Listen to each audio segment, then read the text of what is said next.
Capricorn, okay. Makar Makar రాశి. రాశి already వాళ్ళు దడదడలు ఆడిస్తారు, ఈసారి దుమ్ము లేపుతారు, విశేష యోగాలని చెప్పారు. సో ఏ రంగంలో ఎక్కువ వాళ్ళకి లాభాలు వచ్చే అవకాశం? యాక్చువల్ గా చెప్పాలంటే మకర రాశి వాళ్ళు ప్రజెంట్ ఏది కొట్టుకున్నా బంగారమే. బాగుంటుంది. ఎందుకు బాగుంటుందంటే దాదాపు ఏలినాటి శని ఏలని ఎన్ని సంవత్సరాలు పరిపాలించింది అంటే కేవలం ఏలినాటి శని 7.5 సంవత్సరం ఉంటుంది. కానీ మకర రాశి వాళ్ళకి దాదాపు ఇంకొక సంవత్సరం ఎక్స్ట్రా ఉంటుంది, బోనస్గా వస్తుంది అనమాట. ఎందుకంటే జన్మ రాశి శని కాబట్టి, ఆ రాశి అధిపతి శని కాబట్టి ఆయన ఇంకా ఎక్కువ పాఠాలు నేర్పిస్తాడు. ఈ పాఠాలు మీకు ఉపయోగపడతాయా లేవా? మీరు పిహెచ్డి చేశారు, మీకు ఎంత ఉపయోగపడతాయి? కానీ మిమ్మల్ని ఆపినప్పటికీ తొక్కి పెట్టినప్పటికీ కూడా అద్భుతమైన ఫలితాలను మనకి శని ఇస్తున్నాడు. ఓకే, గోచార రీత్యా శని ఇస్తున్నాడు. ఎందుకు ఇస్తున్నాడు? ఆయనకు ధనాధిపత్యం వచ్చింది, విశేషంగా లగ్నాధిపత్యం వచ్చింది, మకర రాశి ఆధిపత్యం వచ్చింది, ధనాధిపత్యం వచ్చి 3వ ఇంట్లో విశేష యోగకారకుడు. అలాగే జూన్ 2వ తారీఖున గురువు యొక్క కర్కాటక ప్రవేశం ద్వారా ఏమవుతుందంటే డైరెక్ట్ గా సప్తమ స్థాన వీక్షణ హంసయోగంతో ఉంటుంది. ఓకే, ఇప్పుడు ఈ టైంలో వీళ్ళు జూన్ 2 నుంచి ఏదైనా సరే పెద్ద పెద్ద లావాదేవీలు కానీ వ్యాపారాలు కానీ వీళ్ళు ఛాలెంజింగ్ గా చేయొచ్చు అనమాట సంవత్సరం పాటు కూడా.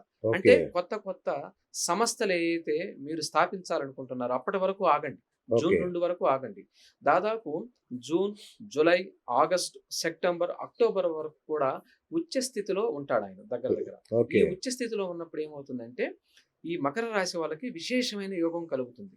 ఎక్కడెక్కడో ఇబ్బందులు పడి ఇన్ని సంవత్సరాలు దాంకొని బ్రతికిన వాళ్ళు కానీ, ఏలినాటి శని వల్ల ఇబ్బందులు పడ్డ వాళ్ళు కానీ, ఫ్యామిలీలు లాస్ అయిన వాళ్ళు కానీ, వాళ్ళందరికీ కూడా గొప్ప శుభ అవకాశాలు గురువు పరిపూర్ణంగా ఇస్తున్నాడు.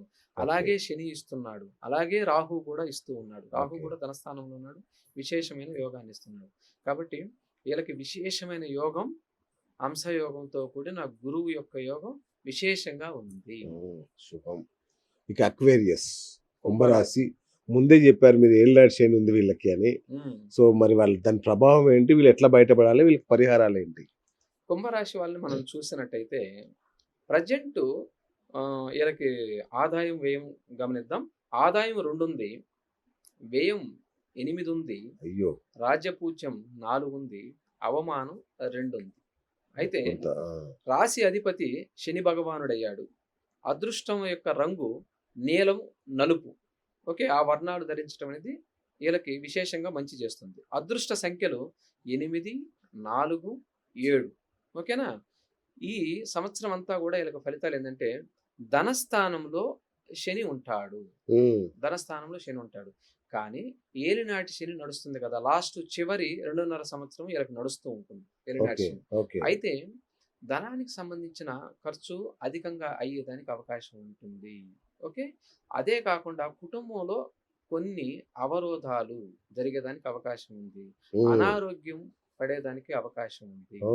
ఇప్పుడు ప్రజెంట్ ఏం చేస్తున్నాడు, ఈ కుంభరాశి వాళ్ళని గురువు ప్రొటెక్ట్ చేస్తూ ఉన్నాడు. ప్రజెంట్ గురువు ప్రొటెక్ట్ చేస్తున్నాడు, పంచమ దృష్టితోటి గురువు ప్రొటెక్ట్ చేస్తున్నాడు. ఎందుకంటే పంచమ స్థానంలో ఉన్నాడు గురువు. అలాగే విశేషంగా భాగ్య దృష్టితో కూడా గురువు చూస్తూ ప్రొటెక్ట్ చేస్తున్నాడు. ఏమవుతుంది మనకి జూన్ 2వ తారీఖు కల్లా కూడా గురువు 6వ ఇంటికి ప్రవేశం జరుగుతుంది. 6వ ఇల్లు అనగా రోగ రుణ చతుస్థానం. ఓకే, మనం గతంలో చేసిన ఇబ్బందులు, గతం చేసిన అప్పులు ఏవైతే ఉన్నాయో ఇవన్నీ కూడా రేపు జూన్ తర్వాత బయటకు వచ్చేదానికి అవకాశం ఉంది. జూన్ తర్వాత వీళ్ళు చేసిన అప్పులు కావచ్చు, వీళ్ళు చేసిన తప్పులు కావచ్చు. ఎందుకు తప్పులు చేస్తారయ్యా ఈ ఏలినాటి శనులు అంటే కర్మ అలా చేయనిస్తుంది. ఓకే, మీ బుద్ధి కర్మానుసారే అంటాం కదా. కాబట్టి పూర్వ జన్మలలో ఉన్న పాపం నశించాలంటే మీరు అటువంటి తప్పులు చేయాల్సిందే.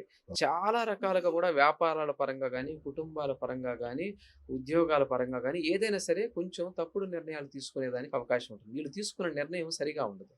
సరిగా ఉండకపోవటానికి కూడా కారణం ఏంటంటే శని భగవానుడు నేర్పిస్తున్నాడు కదా, వీళ్ళు జీవితంలో ఎలా బ్రతకాలో, ఎలా ఉండాలో, ఏ విధంగా ఉంటే వీళ్ళకి అభివృద్ధి కలుగుతుందో, తదనంతరం జీవితాంతం ఎలా బాగుపడాలో కూడా శని భగవానుడు వాళ్ళకి విశేషంగా పాఠాలు నేర్పిస్తున్నాడు. ఇవి మంచి పాఠాలే అనుకోండి. ఇబ్బందులు వచ్చినాయి, తల వంచుకొని భగవంతుణ్ణి ప్రార్థించండి, ఆ తిరుమలేశుణ్ణి వేడుకోండి.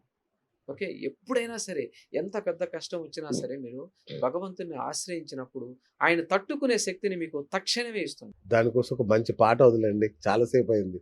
తిరుమలేశుని ఎలా వేడుకోవాలో ఒకటి చెప్పండి. మీకు ఏడుకొండల వాడు నాకు ఆయన తలుచుకున్నప్పుడల్లా అవును. కూడా మనకి ఈ ఏడుకొండలవాడి అన్నమాచార్య కీర్తనలో ఎంత విశేషం అంటే అండి, ఒక్కొక్క కీర్తన గురించి త్రేతాయుగంలో రాముడు ఎలా వచ్చాడు అంటే విష్ణువే రాముడుగా వచ్చాడు. ఉమ్, విష్ణువే రాముడుగా వచ్చాడు. సీతయే లక్ష్మీదేవిగా వచ్చింది. ఓకే. మనకి శివుడే హనుమంతుల వారిగా వచ్చారు. బ్రహ్మే జాంబవంతుడుగా వచ్చాడు. ఆ, ఓకే. శేషుడు, శంఖము, చక్రము లక్ష్మణ భరత శత్రుఘ్నులుగా వచ్చారు ఆ, త్రేతాయుగంలో. ఆ, కాబట్టి ఓహో రాకాసులారా వద్దు సుండి వైరము దేవుని శరణనరు అంటారు. కాబట్టి దేవుణ్ణి శరణ వేరండి, వాళ్ళు మామూలు వాళ్ళు కాదు, అలాంటి అంశంలో వచ్చారనే పాట అద్భుతంగా రాశాడు. ప్రేక్షకులకు ఇవాళ ఒక్కసారి విందాం. ఓహో రాకాసులారా వద్దు సుండి వైరము దేవుని శరణనరో తెలుసుకోరో.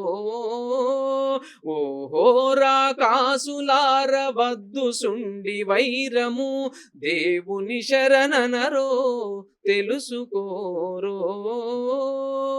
జగములో రాముడై జనించే విష్ణుడదే అగపడి లక్ష్మి సీతయై పుట్టెను.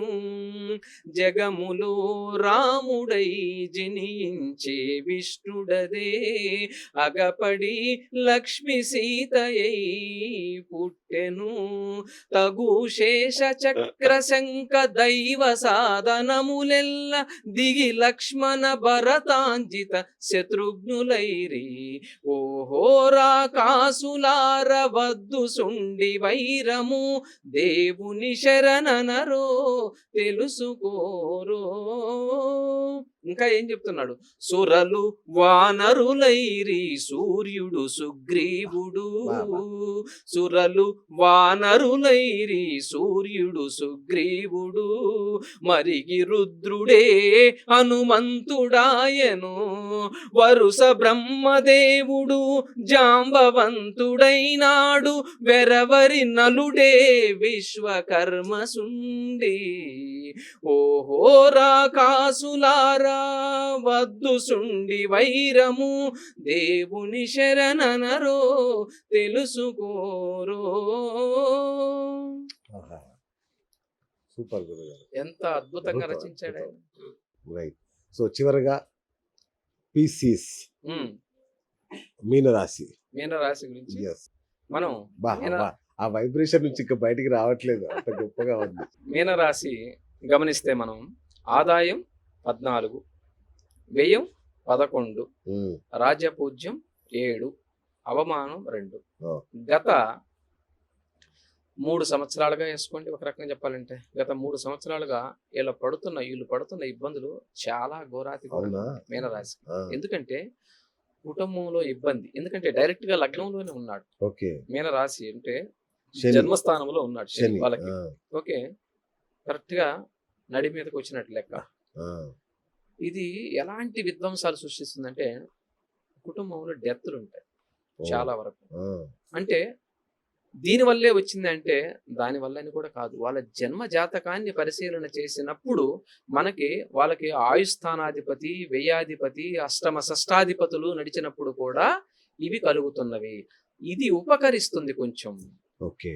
దీనికి ఉపకరిస్తుంది. అట్లా అనేక రకాల ఇబ్బందులు చూశారు, మానసికమైన స్ట్రెస్లు చూశారు, పెద్దవాళ్ళు కాలం చేయటం చూశారు. అనేక రకాలుగా వీళ్ళు మానసికంగా చాలా కుంగిపోయి ఉంటారు మీనరాశి వాళ్ళు. ఉమ్, ఓకే.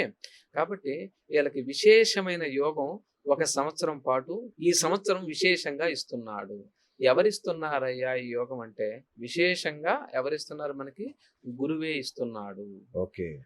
గురువే ఇస్తున్నాడు. ఏ దృష్టితో చూస్తున్నాడు గురువు? పరిపూర్ణంగా భాగ్య దృష్టితో చూస్తున్నాడు గురువు. ఓహో. ఓకే. ఉమ్, పరిపూర్ణంగా భాగ్య దృష్టితో చూస్తున్నాడు. మీన రాశికి మీన రాశి లగ్నాతు 5వ స్థానంలో ఉచ్చ పొందాడు, 5వ స్థానం. ఓకే. అంటే వీళ్లకు సంతానం ఎవరైతే ఉన్నారో ఈ సంతానానికి ఎటువంటి ఇబ్బందులు అయితే ఇప్పుడు దాకా నడుస్తున్నవో ఆ ఇబ్బందులన్నీ కూడా తొలగిపోయేదానికి గొప్ప అవకాశం కలుగుతుంది. ఓకే. వాళ్ళకి మంచి మంచి గొప్ప ఉద్యోగాలు రావచ్చు, వ్యాపారాల్లో విజయాలు రావచ్చు. ఏదైనా సరే వాళ్ళ పిల్లలు బాగోలేరు, చాలా నష్టాలొచ్చినవి, కష్టాలొచ్చినియి అనుకున్న వాళ్ళందరికీ కూడా ఈ మీనరాశికి గురువు యొక్క సంచారం విశేషమైన ఫలితాలను ఇవ్వబోతుంది. పండగ చేసుకోవచ్చు ఈ సంవత్సరం. తప్పకుండా. బా. ఎందుకంటే గోచార రీత్యా ఆయన అంశయోగంతో పరిపూర్ణంగా పంచమ స్థానంలో ఉన్నాడు. ఓకే. కాబట్టి మీరు ఇబ్బంది పడ్డనాలు ఇబ్బంది పడ్డారు. ఇక మీదట 1 ఇయర్ పాటు అద్భుతమైన యోగం ఉంది. తర్వాత ఏలినాటి శని ఉన్నప్పటికీ కూడా ఇబ్బంది లేదు. గురువు ఈ సంవత్సరంలో మీకు ఎటువంటి అవకాశాలు వచ్చినాయో ఈ అవకాశాలన్నింటిని కూడా అందిపుచ్చుకోండి. తదనంతరం ఇంకొక 2 ఏళ్ళు ఇబ్బంది పడకుండా గానీ ఉండేదానికి అవకాశం గట్టిగా ఉంది. కానీ ఏ ఇబ్బంది వచ్చినా, ఎట్లా వచ్చినా సరే సర్వేశ్వరుణ్ణి మనం నమ్ముకోవాలి. నమ్ముకోవాలి. ఆ తిరుమలేశుని నమ్ముకోవాలి. వెంకటాద్రిని నమ్ముకోవాలి. కాబట్టి నమ్ముకున్నప్పుడు ఏంటంటే ఆటోమేటిక్‌గా మీ కష్టాల నుండి బయటపడుతున్నారు. అందుకే ఆయనకి పేరు ఆపద మొక్కులవాడ అనాథ రక్షక అంటే. ఆపద మొక్కులవాడ అంటే ఆ ఆపద నుండి మనం తప్పించుకోలేము. అంతే. కష్టం. అప్పుడు మాత్రమే ఆయనకి ఒక మొక్కు మొక్కుతాం. ఈ మొక్కు మనమే మొక్కుతున్నామా? ఆయన మొక్కిస్తున్నాడంటే ఆయనే మొక్కిస్తున్నాడు గదా అంటాడు. ఆ! ఆ! అందుకే ఆయనకి ఆపద మొక్కులవాడ అనాథ రక్షక అనే బిరుదొచ్చింది.